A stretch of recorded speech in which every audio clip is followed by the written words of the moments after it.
maravilloso que nos regalas de poder estar unidos a través de estos medios y a través de este propósito que es crecer en el conocimiento, en el entendimiento de tus verdades. Hoy te pedimos, Señor, ayúdanos a ser sabios y entendidos con respecto a tu palabra, con respecto a tu propósito, Señor, a aquello que tú has determinado que tengamos y que hagamos según tu santa y perfecta voluntad.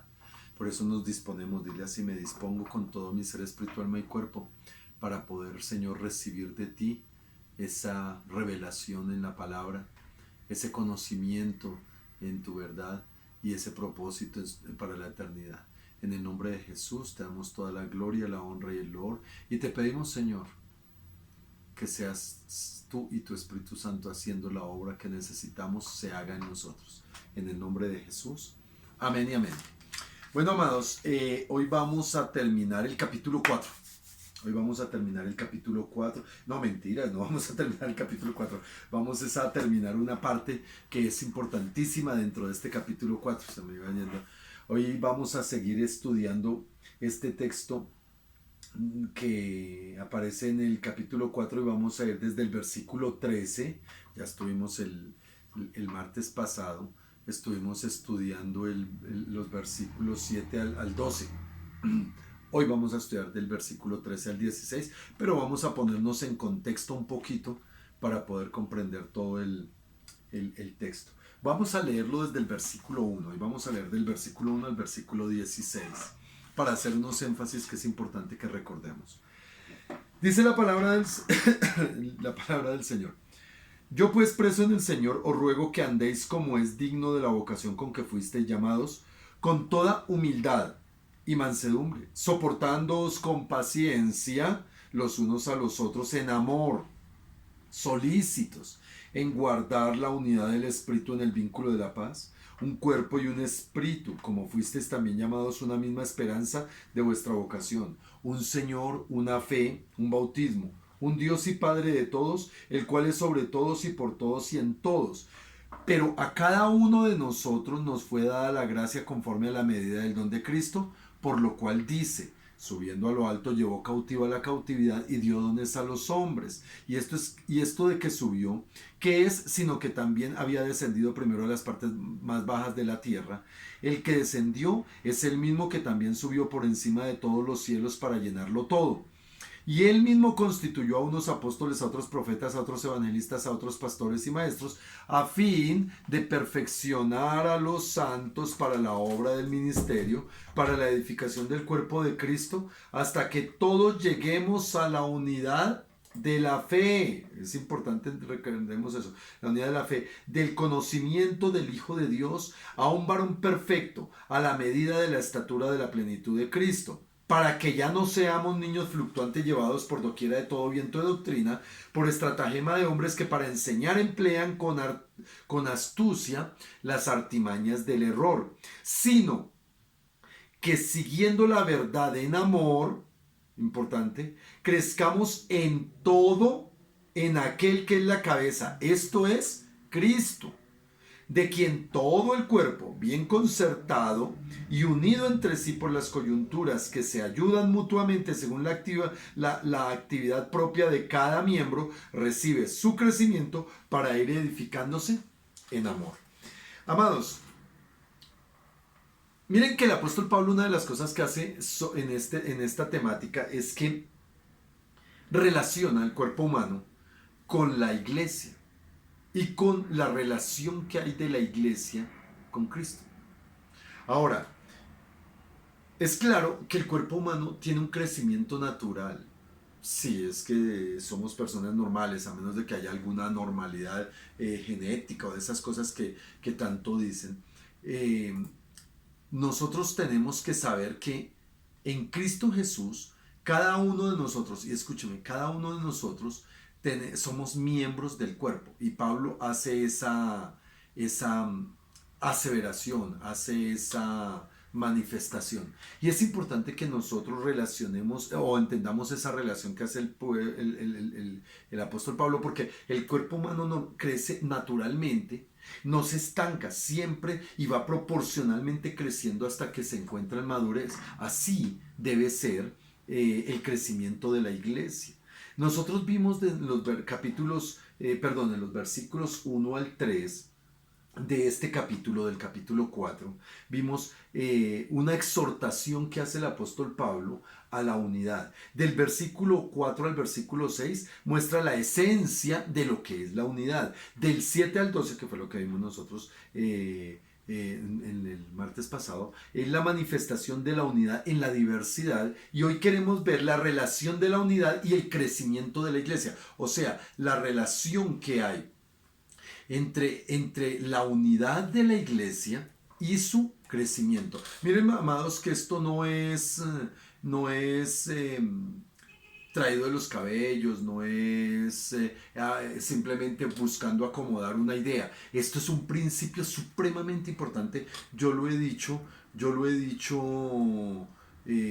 varias veces. Nosotros tenemos que entender que la única manera como verdaderamente se fructifica y se hace es que nosotros entendamos la importancia y el valor de la unidad, a lo cual Dios nos llama ser perfectos. Él dice que debemos ser perfectos en unidad. Por eso es importantísimo que entendamos todos estos textos. La iglesia, ante esta circunstancia, solo puede crecer en un estado de unidad. Si no está en este estado de unidad, no puede crecer. No crece, mejor dicho, no puede crecer. ¿Por qué? Porque es una anormalidad que no se puede aceptar. Cuando cada uno de los miembros del cuerpo funcionan correctamente, esto significa que están unidos correctamente, haciendo lo que tienen que hacer cada uno correctamente. Ahí es donde nosotros nos damos cuenta que el cuerpo se desarrolla y crece correctamente. De ahí que la importancia de la unidad del cuerpo para el Señor es tan grande. Ahora mira lo que dice el versículo 13. En el versículo 13 expresa: hasta que todos lleguemos a la unidad de la fe y del conocimiento del Hijo de Dios, a un varón perfecto, a la medida de la estatura y la plenitud de Cristo. Esto habla de madurez, hermano, esto habla de madurez. Cuando nosotros leemos, o más bien cuando nosotros nacemos y vamos creciendo, nuestros miembros se van desarrollando, nuestras fortalezas van haciéndose grandes, y llega un punto, de la misma manera la iglesia espiritualmente debe crecer. Y un llamado que el apóstol Pablo está haciendo a la iglesia de Éfeso y a través de ella a toda la iglesia es que es importante que nosotros debemos madurar como iglesia. Nosotros tuvimos el privilegio de celebrar el domingo pasado los 18 años de Adonai la Buena Semilla, y hablábamos, y escuchaba yo anoche a las hermanas en su reunión, una reunión muy hermosa que hacen todos los miércoles las hermanas, faltando algunas, pero bueno, la cuestión es que allí manifestaban cómo el pertenecer y el ser parte de la iglesia no solo las ha bendecido a ellas, sino han sido instrumentos mutuamente una con otra y una con otros para edificar y para bendecir y para que la iglesia crezca. La unidad de la fe y aquí dice, aquí en este texto y en estos textos vamos a encontrar nosotros unos aspectos de cómo es que la iglesia crece espiritualmente. ¿Cómo es que crece espiritualmente una iglesia? Y lo muestra el apóstol Pablo dentro de estos. Y la primera cosa es que hay unidad en la fe. Y que esta unidad en la fe es importante y se da también a través del conocimiento. Hay unidad en la fe y unidad en el conocimiento. No pueden desligarse. ¿Por qué? Porque la fe descansa totalmente es en lo que la Biblia enseña. Ojo a esto. La fe descansa total y absolutamente en lo que la Biblia enseña, mi amado. A mí me sorprende cómo puede haber personas que dicen tener una fe real en Cristo Jesús y no conocer la palabra de Dios. Eso es de ahí que la fe que el mundo promueve es una fe, no es dudosa, es falsa. Porque no es como dudosa, no es dudosa, es falsa. ¿Por qué? Porque no está sustentada en lo que debe estar sustentada la fe, que es el conocimiento de la Biblia. Por eso nuestra fe realmente está fundamentada en lo que enseña la Biblia y no en los vacíos doctrinales que desafortunadamente pasa en muchos cristianos. Hay muchos vacíos doctrinales en muchos cristianos. ¿Por qué? Por el desconocimiento de la palabra, y eso hace que la fe de ellos no corresponda a la fe que debe estar manifiesta en la unidad de la iglesia. Ahora, lo que nosotros vemos es que cuando hay un vacío doctrinal en la vida de algún creyente, ese vacío va a generar un problema personal en la relación con Dios, pero también un problema colectivo en la relación con los demás. ¿Por qué? Porque los vacíos doctrinales siempre van a generar o conflictos, o dudas, o sentimientos, o pasiones extrañas que van a ir en contra de la unidad del cuerpo. Van a ir en contra de la unidad. Ahora, ¿cuál es la meta entonces? Nosotros vemos que la meta es madurez. Esta es la meta a la cual el apóstol Pablo nos dice que debemos apuntar. Porque él viene diciendo, mostrándonos cuál es la importancia de esa fe y cómo debemos mantener esa unidad. ¿Cuál es esa esencia que es a través de Cristo, esa unidad? Y cómo manifiesta que en la diversidad debe haber unidad. ¿Para qué? Para que nosotros conozcamos esa meta, que es madurar personalmente, individualmente, para luego poder ser realmente una parte activa y real de ese cuerpo útil. Que todos lleguemos a una relación cada vez más íntima con el Señor. Esto es lo que debemos entender, que cuando yo busco una relación íntima con el Señor, yo no la puedo encontrar solamente con actividades emocionales o místicas o extrañas como les gusta mucho. Yo tengo que buscar esa relación íntima, que sea progresiva, que cada vez sea más grande a través de esa relación de comunicación con el Señor, a través de la oración, el conocimiento de la palabra y la obra que el Señor nos ha puesto. Ahora, mi amado, ¿qué es lo que genera la unidad de la iglesia? Que todos nosotros dependamos absoluta y totalmente de Cristo, en lo individual. Que cada uno, nota esto, que cada uno dependa en todo, por todo y para todo de Cristo. La unidad de la iglesia depende de cada uno de los creyentes, que está ligado absolutamente en esa relación íntima permanente con el Señor, a través de su conocimiento, a través del uso de los dones dados, a través del propósito. Esto permite que la iglesia se una manteniéndose dentro de ese propósito. Por eso, la responsabilidad de cada uno.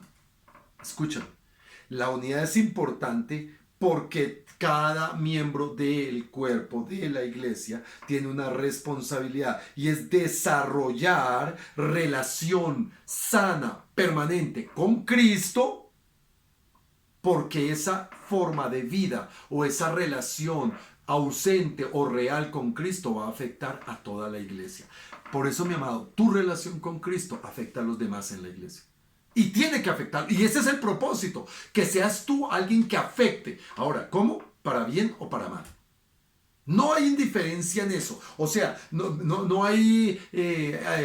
o sea, no podemos decir, no, es que pues yo me afecto solo. No. Nadie cristiano se afecta solo. Nadie cristiano se afecta solo. Afecta siempre a los demás. Por eso la salud de toda la iglesia depende de tu decisión y de mi decisión de mantener una relación íntima, perfecta, real, continua con el Señor. Y por eso dice aquí en el versículo 13, hasta que todos lleguemos a la unidad de la fe, del conocimiento del Hijo de Dios. Y dice aquí, a un varón perfecto. A un varón perfecto. Esto significa a un varón maduro. Cuando habla de varón no está hablando solo del sexo masculino.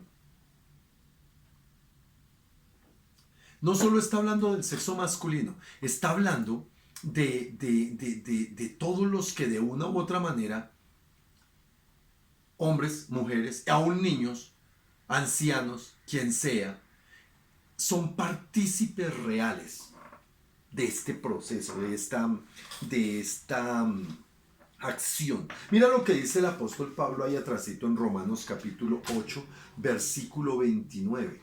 Capítulo 8. Porque a los que antes conoció, dice aquí, a los que antes conoció, también los predestinó para que fuesen hechos conforme a la imagen de su Hijo, para que Él sea el primogénito entre muchos hermanos. Nosotros tenemos y debemos vivir siendo la imagen de Cristo.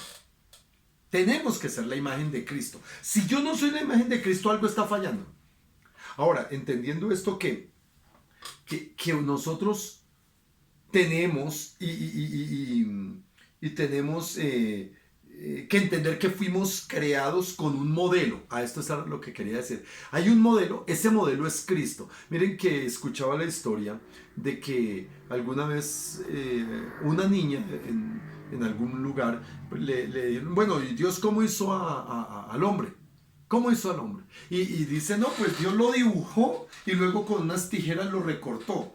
Y miren que ese concepto es válido porque la palabra crear es la palabra verí en el griego y habla de el pacto, pero su raíz es recortar. ¿Y recortar de qué? De un modelo. Nosotros somos como esa recorte de un modelo. Cuando se tiene un modelo, se traza y se recorta. Así somos nosotros. Y tenemos que entender de que si somos un varón, como dice aquí el texto, en Efesios capítulo 13, que nosotros tenemos que llegar a la unidad de la fe en el conocimiento del Hijo de Dios, a un varón perfecto. Recuerden, el conocimiento del Hijo de Dios es el que nos lleva a buscar esa identidad de imagen con Cristo para poder realmente manifestar esa perfección que no la vamos a alcanzar en esta tierra, no malinterpretemos, pero aquí comenzamos y el trabajo que hacemos aquí es el que nos va a llevar. Por eso es muy importante entender que nosotros fuimos creados conforme a ese modelo y estamos para manifestar esa perfección de Cristo. Y la perfección de Cristo la vamos a ver que se hace manifiesta en dos cosas específicas, ahorita las vamos a hablar más ampliamente, que es la unidad y el amor. La unidad y el amor. ¿Se han oído ese término en la iglesia en alguna ocasión? El centro de las relaciones que el Señor nos puso a desarrollar dentro de la buena semilla se fundamentan en la unidad y en el amor. Así de importante es. Ahora, mi amado, mira lo que dice el apóstol Juan en su primera epístola, primera de Juan capítulo 2, versículo 6, primera de Juan capítulo 2, versículo 6. Dice,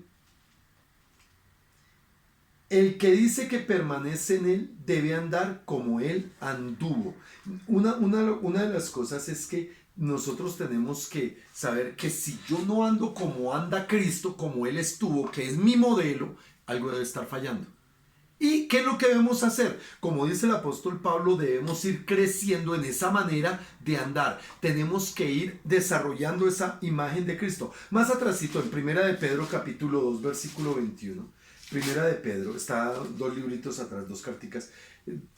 Primera de Pedro 2, 21. Dice, pues para esto fuisteis llamados, porque también Cristo padeció por nosotros, dejándonos ejemplo para que sigáis sus pisadas.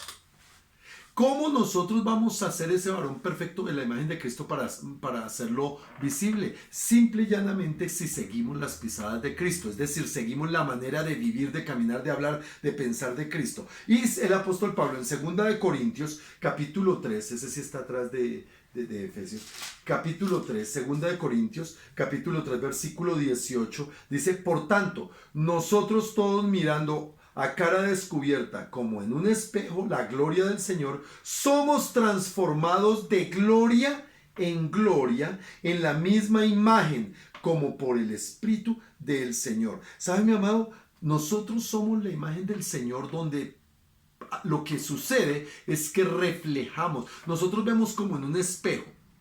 ¿Qué es?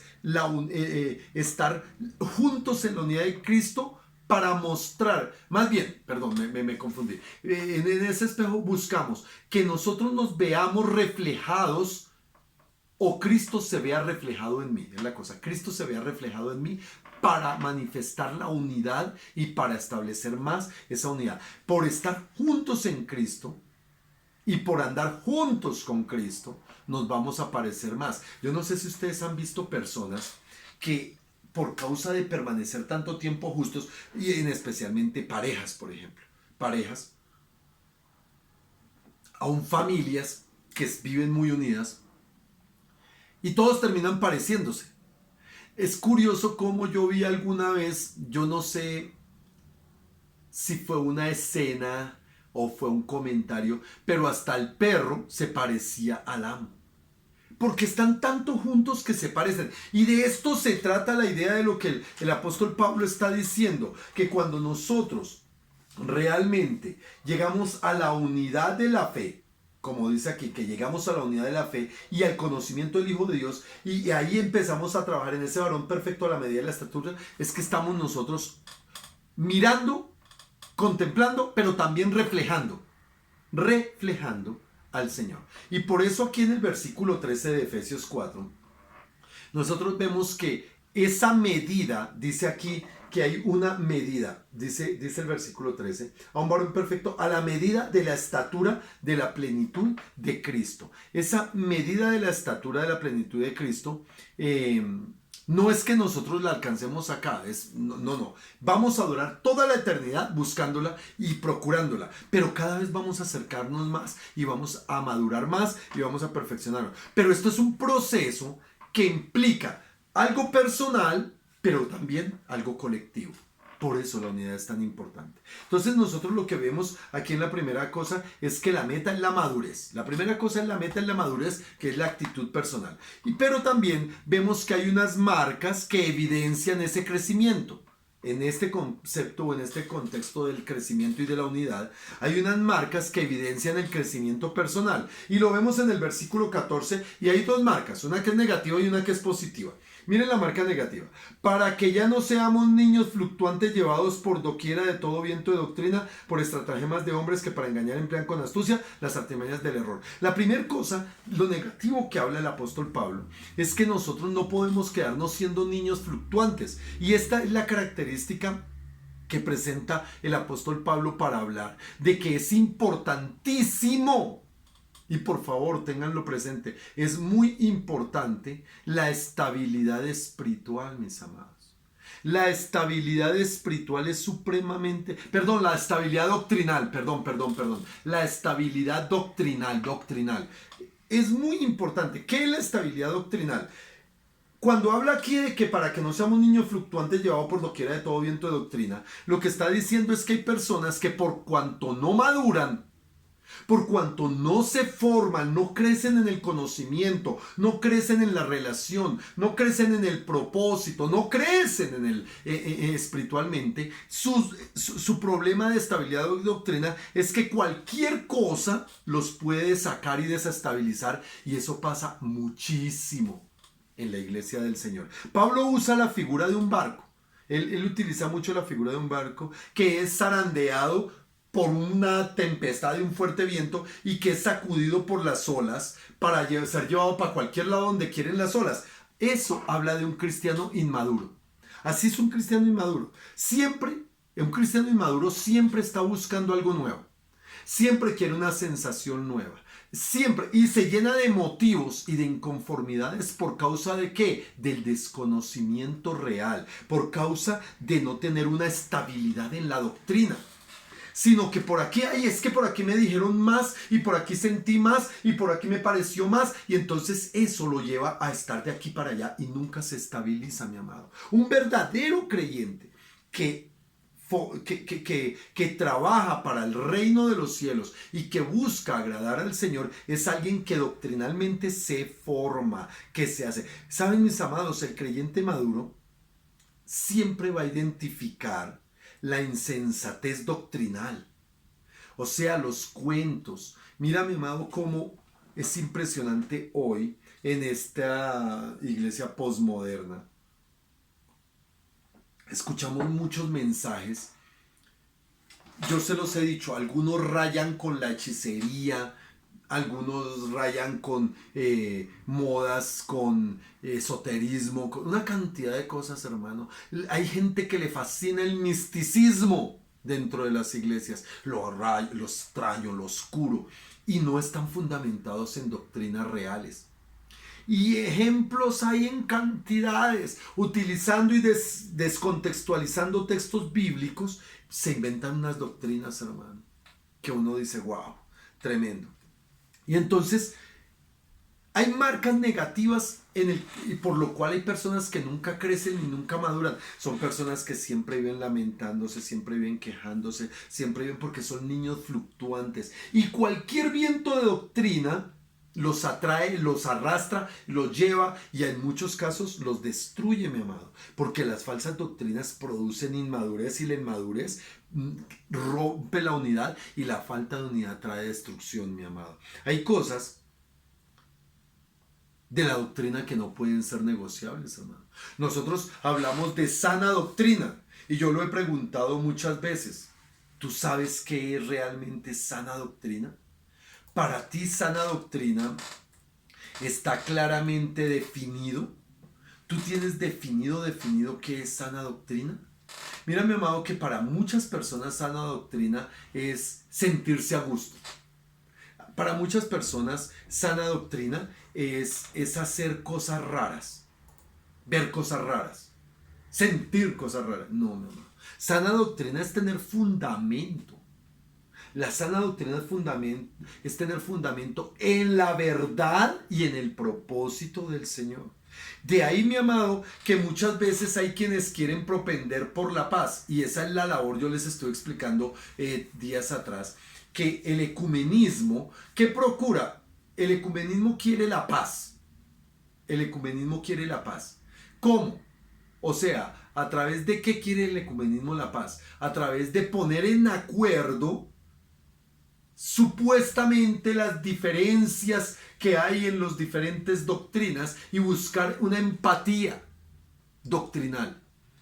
Déjeme decirle que un verdadero creyente no participa y no puede participar. ¿Por qué? Porque hay cosas de las doctrinas que no pueden ser negociables, mis amados. Cuando a ti te están diciendo, no, si tú haces obras, con toda seguridad el Señor te va a llevar para el cielo. Cuando tú estés en esto y en aquello, el Señor te va a dar, el Señor te va a bendecir, el Señor te va a guiar. ¿Saben, mis amados? El gran problema de muchos es que no entienden que la salvación no es un cuento de hadas que se gana por méritos humanos. La salvación es un regalo de Dios que viene por gracia, por medio de la fe, y no es por obras. Y entonces hay gente que acepta, no, es que si yo hago esto, es que si yo hago lo aquello, es que si dejo de hacer, entonces si dejo de hacer me condeno y si hago me salvo.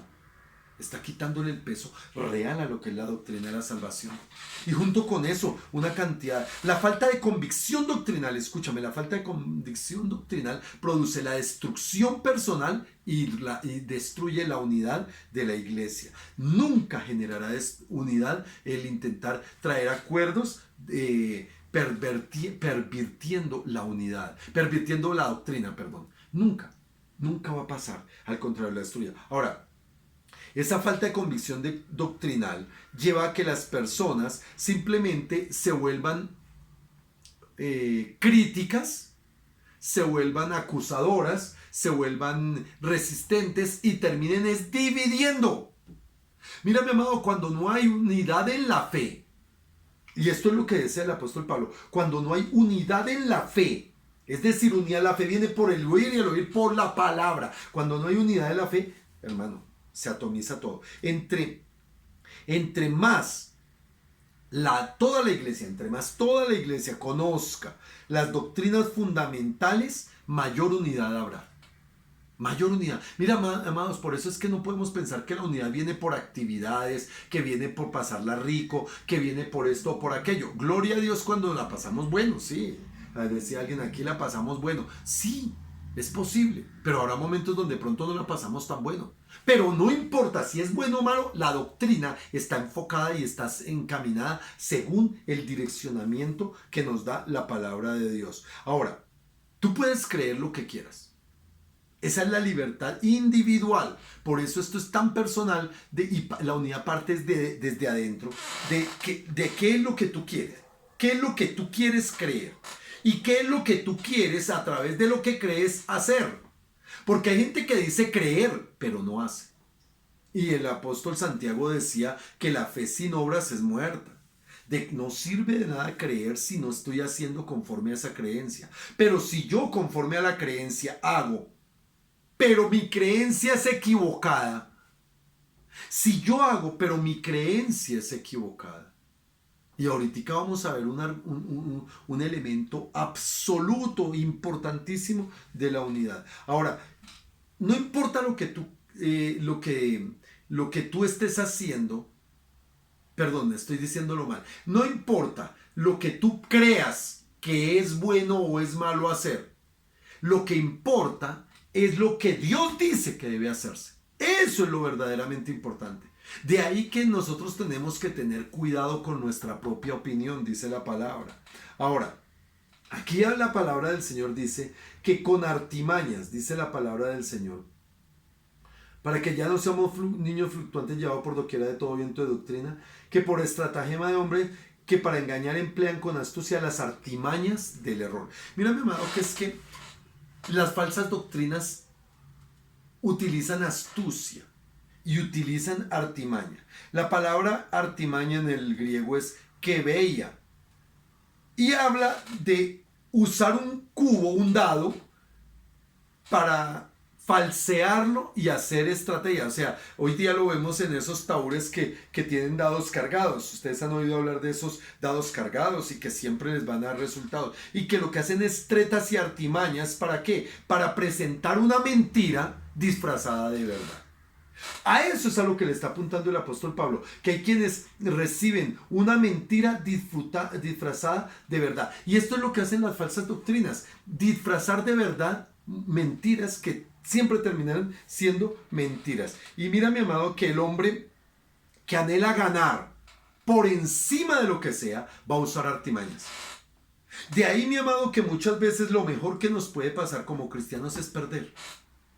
Si perdiendo nosotros mantenemos la limpieza, la pureza de la verdad, estamos ganando. Pero si ganamos falseando la verdad, estamos perdiendo. Y el mundo, escucha, el mundo tiene como principio el ganar, y su dicho es que el objetivo justifica los medios, ¿cómo es? Sí. Entonces que yo no importa lo que yo tenga que hacer, lo importante es conseguir. En Cristo no es así. En Cristo yo tengo que tener cuidado de que yo no puedo yo tengo que usar la verdad así pierda.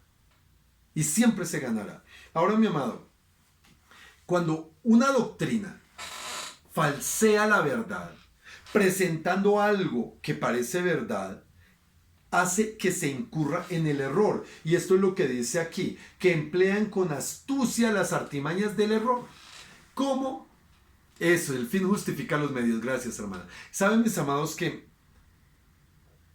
Satanás siempre ¿qué va a querer hacer?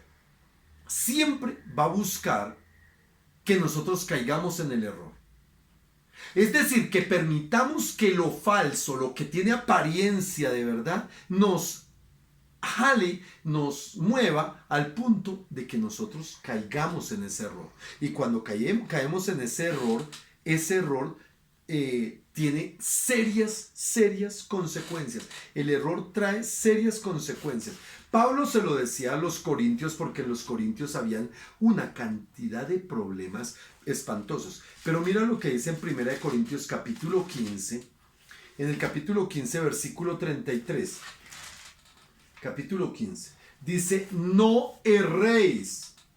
Las malas conversaciones corrompen las buenas costumbres. ¿Saben, mis amados, que Pablo estaba hablando aquí de una falsedad que se estaba presentando en las doctrinas de la resurrección? Y en una serie de cosas que se venían dando. Cuando nosotros empezamos a oír y a mezclarnos y a estar con falsos, vamos a terminar siendo impregnados de eso. Vamos a terminar. Nadie puede tener una cercanía con falsos maestros sin salir inmune.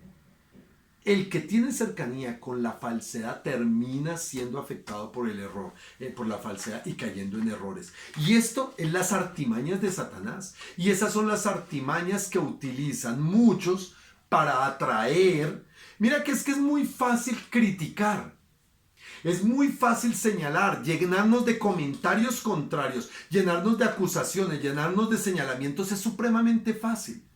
Y eso es lo que normalmente produce estas falsas doctrinas. Ahora, ¿cómo identificamos el error? La única manera de identificar el error realmente es conociendo la verdad.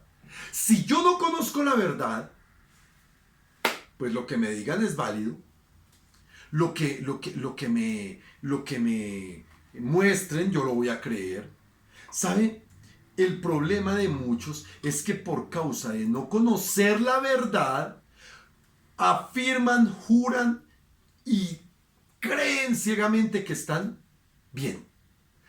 Ciegamente dicen, no, yo estoy bien, yo estoy bien, yo estoy bien, y es así. Y entonces si no me echan el aceite, o si no me hacen una liberación no sé cómo, o si no el pastor no ora de esta manera y me pone la mano, o si esto o aquello.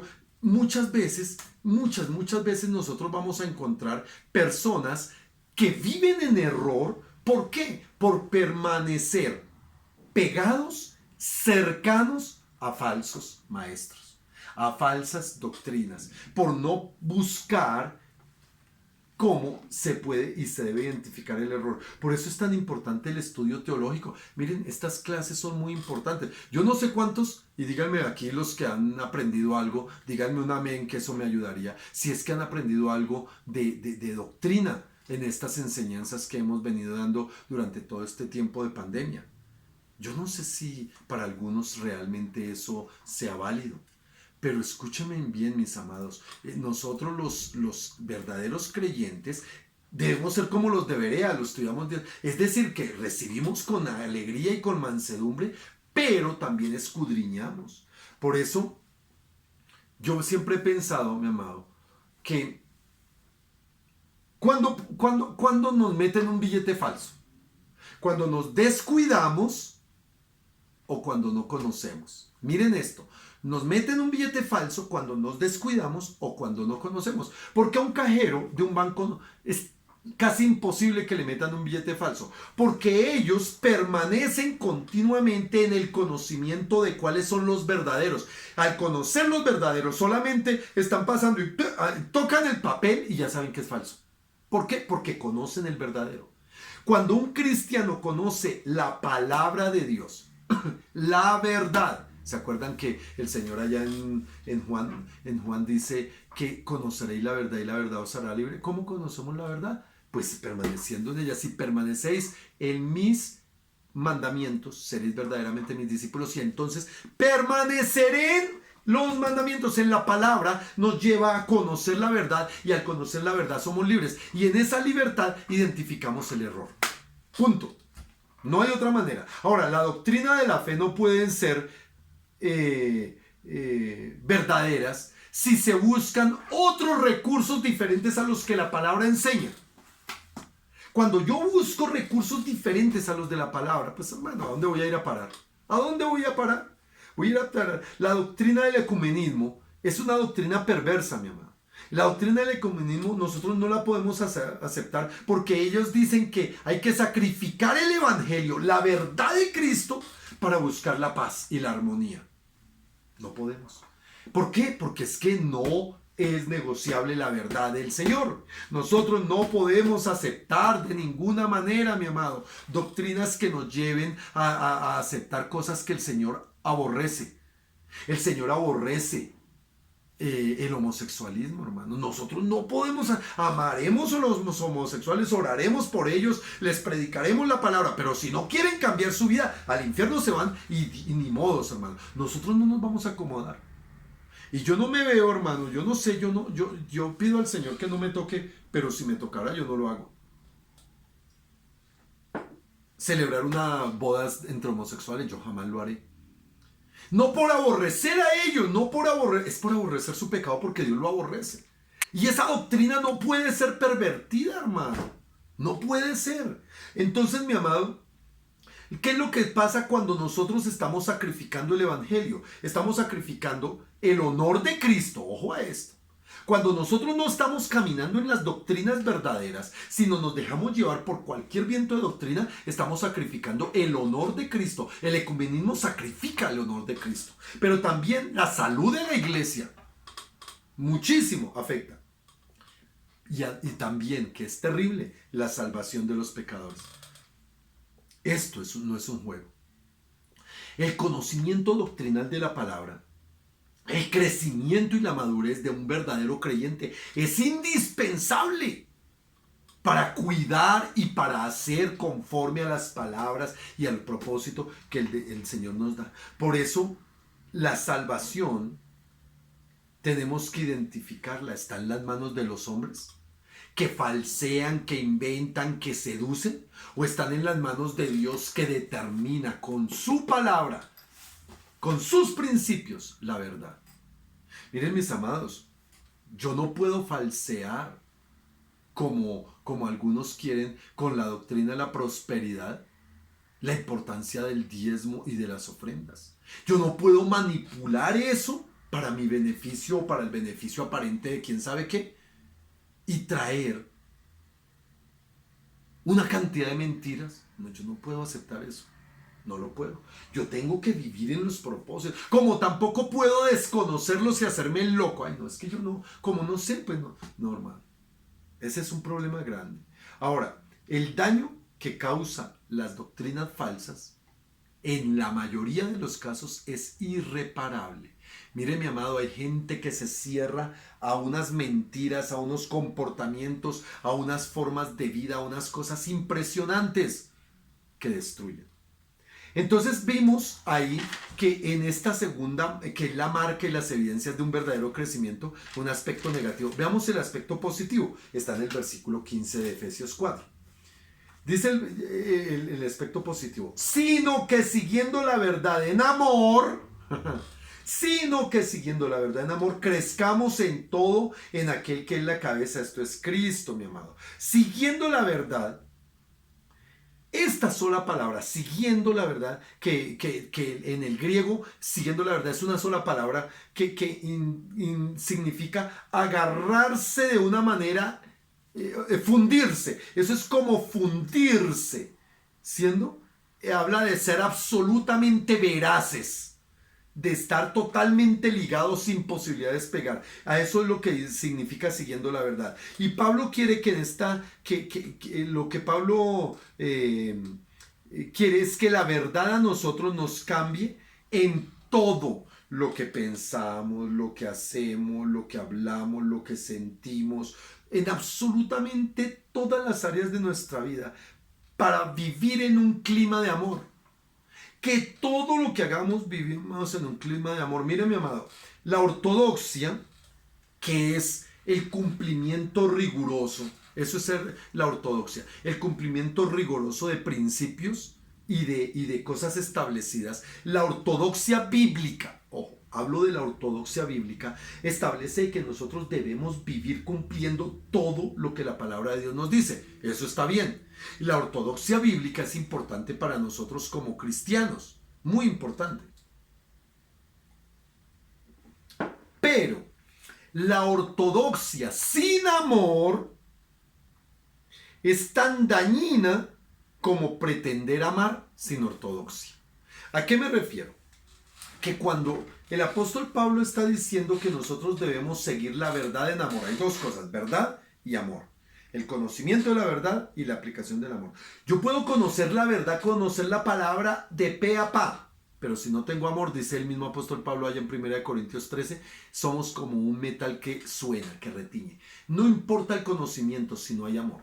Pero si también yo digo tener mucho amor, o sea, cuando yo tengo conocimiento y no tengo amor, pierde la eficacia el conocimiento, porque va a hacer daño a los que se supone les comparto el conocimiento. Ahora, yo puedo tener amor, muchísimo amor, pero si no tengo conocimiento, también.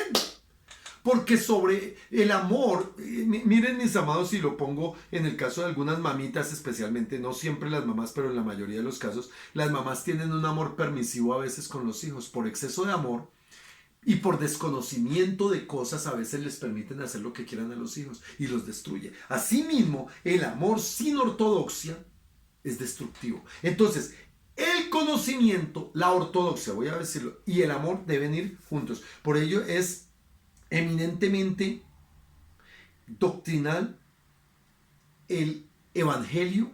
El evangelio de Jesucristo es eminentemente doctrinal, pero es eminentemente y fundamentalmente dado en amor. Si no es así, va a fallar. Ahora mira, mi amado, cómo el apóstol Pablo, y por eso será que el Señor Jesús le escribió allá en Apocalipsis 2 a la carta de Éfeso que perdieron el primer amor. Porque el apóstol Pablo hace un énfasis tan grande sobre la importancia del amor en esta carta. Mira lo que dice Efesios 1.4. Efesios 1.4 dice: según nos escogió en él antes de la fundación del mundo, para que fuésemos santos sin mancha delante de él. Nos escogió. Versículo 5. En amor, habiéndonos predestinado para ser adoptados hijos suyos. Nos escogió en amor.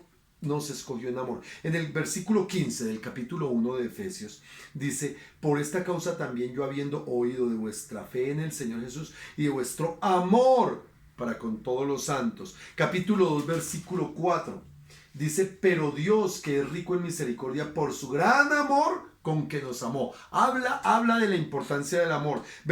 Capítulo 3 versículo 17 y 18 dice: para que habite Cristo por la fe en vuestros corazones, a fin de que, arraigados y cimentados en amor, seáis plenamente capaces de comprender con todos los santos cuál es la anchura, la longitud, la profundidad y la altura de eso que es el Cristo en amor. 4.1 y 2, capítulo 4 de Efesios. Yo pues, preso en el Señor, os ruego que andéis como es digno de la vocación con que fuiste llamados, con toda humildad y mansedumbre, soportándonos con paciencia unos a otros en amor. Capítulo 4 versículo 15, sino que siguiendo la verdad en amor crezcamos, ahorita lo vamos, en todo aquel que es la cabeza en Cristo. Capítulo 5 versículo 25, perdón, 5 versículo 1 y 2, sed pues imitadores de Dios como hijos amados y andad en amor como también Cristo nos amó. Capítulo 5 versículo 25, maridos, amad a vuestras mujeres así como Cristo amó a la iglesia y se entregó a sí mismo por ella.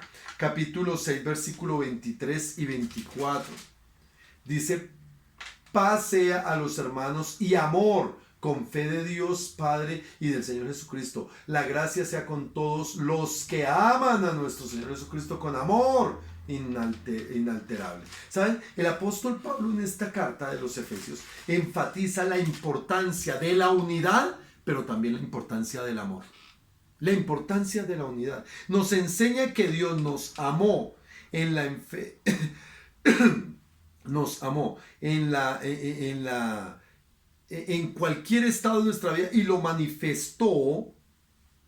Él nos amó en la eternidad, antes de la fundación del mundo, y lo manifestó su amor en el Calvario, y que debe ser visible en la iglesia.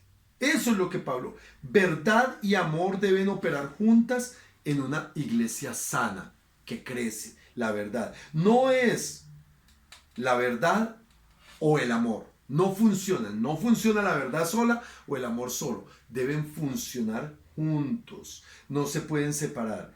¿Por qué? Porque la verdad en amor es la que trae crecimiento y es la que hace cumplir el propósito. Ahora, mi amado, así como crece el error, miren esto, así como crece el error en un corazón engañoso, así crece la verdad en un corazón gobernado por el amor. Cuando hay amor, la verdad crece. Cuando hay engaño, lo que crece es el error. De ahí que nosotros necesitamos revisar nuestro corazón, porque acuérdese que Jeremías dice que engañoso, malo y perverso es el corazón del hombre, engañoso más que todas las cosas, ¿quién lo conocerá? Y ahí es donde tenemos que cuidar de que nuestro corazón esté siendo gobernado realmente por Cristo. Que nosotros debemos predicar la verdad demostrando amor, predicarla, enseñar la verdad demostrando y enseñando amor, misericordia y compasión. Cuando no se tienen estos ingredientes, la palabra no llega. Llega es por amor. Cuando el Señor dijo: cuando el mundo vea que ustedes se aman, sabrán que son mis discípulos. El amor es indispensable. Ahora, ¿cómo debemos hacer las cosas?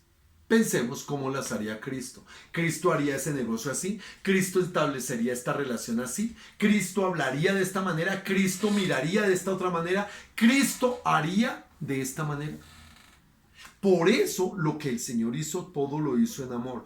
Todo debemos hacerlo como Cristo lo hace o como Cristo lo haría. Esto nos va a llevar a nosotros a entender que nuestro crecimiento debe ser continuo. Y esto en la relación de iglesia, en la unidad de iglesia es indispensable. ¿Sabe, mi amado?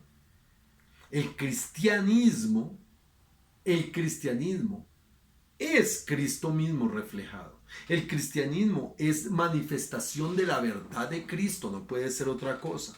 Ahora, Él está en todo, por todos y para todos. Por Él está todo y para Él es todo. Entonces ahí es donde nosotros entendemos que hay dos marcas. La marca negativa, que es no tener madurez. La marca positiva, ser maduros en el conocimiento, pero también maduros en el amor. Siempre esas dos cosas. Ahora, la otra cosa que nosotros vemos dentro de esta unidad y crecimiento es que es el proceso en el que debemos avanzar. Nunca podemos estar quietos. El que se dice que está quieto está retrocediendo. El que no avanza está retrocediendo. De ahí que la vida, este es un proceso de crecimiento continuo que debemos avanzar. ¿Y cómo? El versículo 16 dice, de quien todo el cuerpo, bien concertado y unido entre sí por las coyunturas que se ayudan mutuamente según la actividad propia de cada miembro, recibe su crecimiento para ir identificándose en amor. Miren, mis amados, que Pablo, como usa la figura del cuerpo humano para mostrar la importancia, lo esencial que es el crecer en lo individual y el llevar esto a los demás, lo muestra de la siguiente manera, que la iglesia está formada por miembros, pero cada miembro recibe y traspasa a los otros miembros la vida que Cristo le da. Mira, mi amado, que esto es supremamente importante. No puede haber un cristiano que no tenga vida congregacional. No, eso no existe, mi amado. No existe un cristiano que no haga parte del cuerpo. Mira, mi amado, esa doctrina que trae a veces el cuento de que yo no necesito congregarme, que las iglesias no las fundó Cristo, que el Señor no esto, que esto, eso es una mentira diabólica terrible, y Pablo lo hace evidente aquí, cuando está diciendo de que todo el cuerpo, bien, yo no me imagino, hermano, que uno un día pueda decir, ay, me cansó esta mano, me la quité. Hermanos, los verdaderos creyentes no somos miembros ortopédicos, hermano. Los verdaderos creyentes somos miembros unidos al cuerpo, que tienen vida por causa del cuerpo y para el cuerpo. Y eso es lo que nosotros tenemos que entender. Primero, que la obra de Cristo la obra en nosotros es la obra de Cristo, hermano. ¿Por qué? Porque Él es el que nos da la vida y nosotros tenemos que traspasar la vida que Cristo nos da. Él nos da el conocimiento, traspasamos, Él nos da la unidad, todo. Él nos la da, la unidad la da Cristo. Nosotros tenemos que trabajar para mantenerla. Eso es lo que tenemos que hacer. Ahora, mi amado, el cuerpo recibe el crecimiento por Cristo, pero porque cada miembro decide nutrirse de Cristo y compartir de Cristo. Siempre la fuente es Cristo, pero lo que se traspasa también es Cristo. Mira cómo lo dice el apóstol Pablo en Colosenses capítulo 2, versículo 18 y 19. Colosenses 2, 18 y 19. Dice, y Él es la cabeza del cuerpo, que es la iglesia, el que es el principio y el primogénito entre los muertos, para que en todo tenga la preeminencia, por cuanto agradó al Padre, que en Él habitase toda la plenitud. No hay nada que esté fuera de Cristo. No hay nada. Ay, hermano, perdónenme, ese no era pero sirvió. Más sin embargo, estaba leyéndoles 1.18. Y nos sirve porque es que todo es Cristo. Pero mira en Colosenses 2.18 lo que dice. Colosenses 2.18 y 19, es que me equivoqué. Dice, nadie os prive de vuestro premio, afectando humildad y culto a los ángeles, entremetiéndose en lo que no ha visto, vanamente hinchado por su propia mente carnal, y no haciéndose de la cabeza, en virtud de quien todo el cuerpo, nutriéndose y uniéndose por las coyunturas y ligamentos, crece con el crecimiento que da Dios. A lo que yo voy, mi amado, es que es Cristo el que da el crecimiento a la iglesia, el que da la fuente de crecimiento y todo. Cristo, pero cada uno de nosotros recibimos para transmitir lo de Cristo. No es individual, sino que es la fe, el fruto de la palabra recibida y transmitida. No son las emociones, no son los pareceres, no son los gustos. El apóstol Juan, en su capítulo 14, en el Evangelio según San Juan capítulo 14,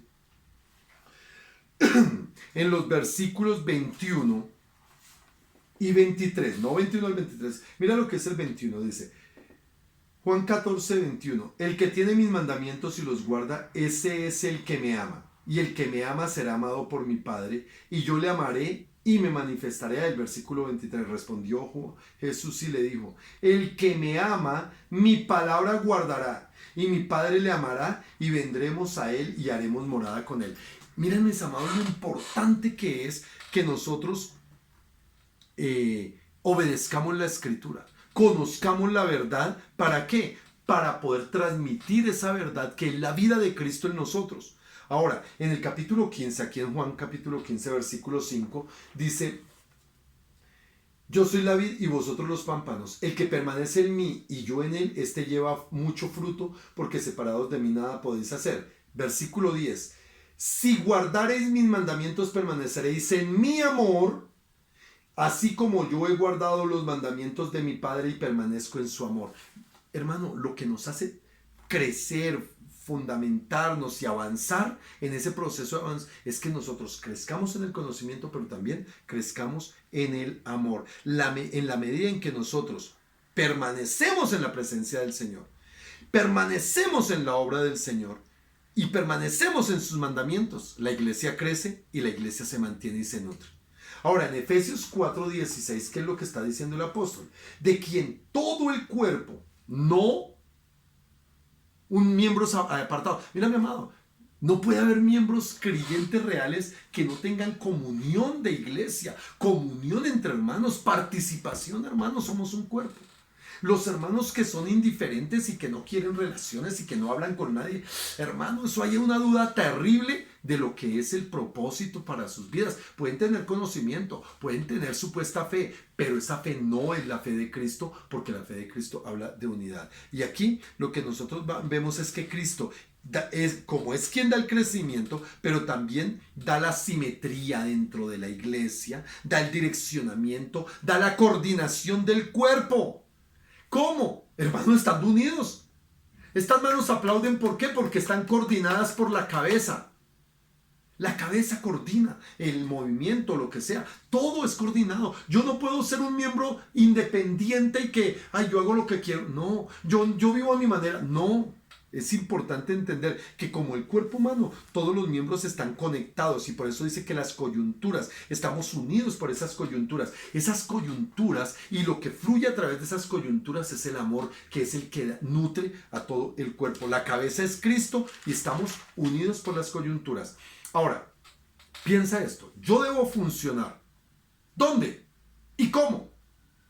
¿Donde a mí me parezca y como yo quiera? No, donde Dios me puso y como Dios quiere, no como yo quiero. A veces estas capacidades que me dio Dios son para usarlas donde Él me puso, no donde a mí me agrada. Como tampoco puedo estar deseando lo de los demás. Yo se los dije la vez pasada, yo no puedo estar deseando lo de los demás. Yo tengo que usar lo que Dios me dio al servicio de esto. Y por último, mi amado, en este capítulo vemos que la iglesia debe ocupar preeminencia en la vida de un cristiano verdadero, en la vida de un verdadero cristiano. Debemos vivir unidos por la iglesia, para la iglesia. ¿Por qué? Porque esta es la iglesia de Cristo, este es el cuerpo de Cristo, este es el propósito de Cristo. Sin eso no podemos pensar de que estamos haciendo realmente agradando a Dios. ¿Sabe? El contacto vital esta palabra es importante, el contacto vital dentro de las iglesias nutre a la iglesia. El desinterés por la iglesia marca la inmadurez de un cristiano y trae hasta división, trae desnutrición y trae problemas. Por eso nos muestra cómo es de importante la unidad de la iglesia. El apóstol Pablo nos muestra cómo es importante que vivamos, y en este capítulo que hemos visto nos enseña que ser miembro de una iglesia no es ser un individuo apartado, sino que promueve la responsabilidad individual